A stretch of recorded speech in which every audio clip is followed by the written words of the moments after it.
Take the Wayfair bracket, match it, and then use a leveler to line it up.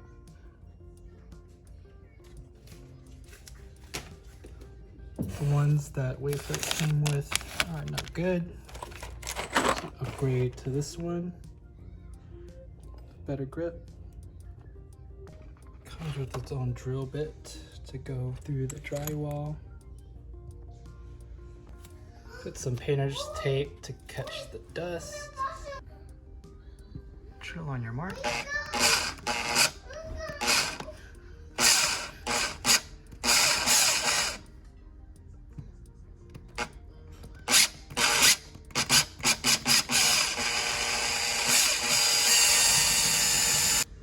After, put the drill bit in like so, and then just hammer it in like so.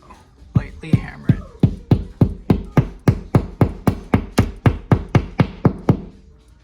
From there, the nail will open into it. Once they're in, line up this bracket and put the screw through. Had to switch to a screw with a flat head. Put the screw in to all the points. After you put the screws in, then put the wood.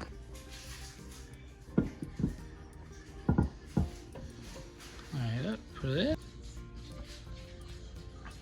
All done.